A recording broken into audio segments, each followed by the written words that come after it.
মইদুল আলী মণ্ডল বারবার একটাই কথা বলে যাচ্ছেন, ওনারা আবেদন জানাচ্ছেন, ওনারা অর্থাৎ এই ভারতের মূল নিবাসী যারা আজ নয় 5 প্রজন্ম ধরে 5 পুরুষ ধরে এই ভারতে রয়েছেন, কেউ হয়তো হাওড়া জেলায় রয়েছেন, কেউ মুর্শিদাবাদে রয়েছেন, বা হয়তো একেবারে এই পোর্ট এরিয়ায় খিদিরপুর হোক, রাজাবাজার হোক, বা এই গোটা যাদবপুরের বিভিন্ন জায়গাতে যারা মূল নিবাসী এই ভারতেরই যারা, তারা বারবার বলছেন।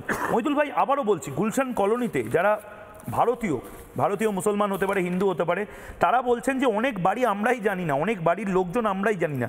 এটা তো বিপজ্জনক।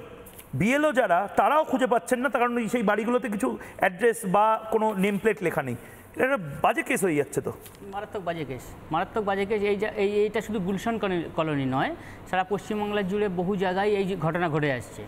আমি যে কনস্টিটিউশনের মধ্যে থাকি সেই জায়গা তো অবশ্যই আছে, এবং সারা পশ্চিমবাংলার মধ্যে আমি বহু জায়গা দেখেছি। আর আপনার কাছে শুনলাম যে গুলশান কলোনির মতো জায়গায়, তা গুলশান কলোনি আর পশ্চিমবাংলার বিভিন্ন জায়গা একই ব্যাপার, প্রত্যেক জায়গায় একই, খুঁজে পাওয়া যাচ্ছে না, অথচ ভোটার আছে। কিন্তু দেখা যায় মৃত ভোটারও দেখা যাচ্ছে, মরে যাওয়ার পর থেকে ভোট দিয়ে যাচ্ছে, তাকে খুঁজে পাওয়া যায় না। আবার দেখা যাচ্ছে নাম পাওয়া যায় না, এলাকায় নেই, কোনো দিন দেখেনি মানুষ, অথচ দেখা যাচ্ছে তাদের ভোটের সময় দেখা যায়। কিন্তু অথচ এখন বিএলওরা তাদের যখন ফর্ম দিতে আসছে, তখন দেখা যাচ্ছে জায়গায় জায়গায় খুঁজে পাওয়া যাচ্ছে, একবার ছাড়া 5 বার যাচ্ছে, তাদের কাছে পাওয়া যাচ্ছে না, আর খুঁজে পাওয়া যাচ্ছে না। খুঁজে পাওয়া যাবে কেন? এইগুলো তো ভোটার অ্যাকচুয়ালি আমাদের ভারতীয় ভোটার নয়, যে জন্য খুঁজে পাওয়া যাচ্ছে না।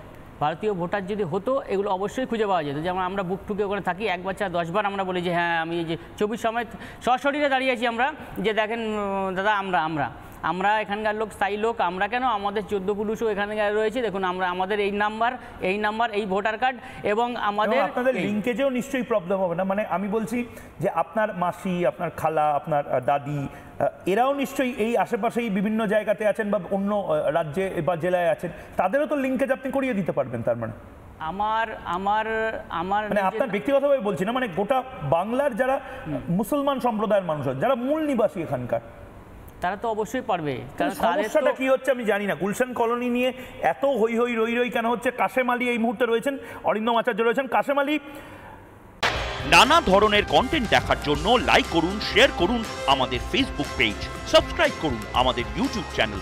পাশাপাশি অন্যান্য ব্রেকিং নিউজের জন্য অবশ্যই চোখ রাখুন রিপাবলিক বাংলায়।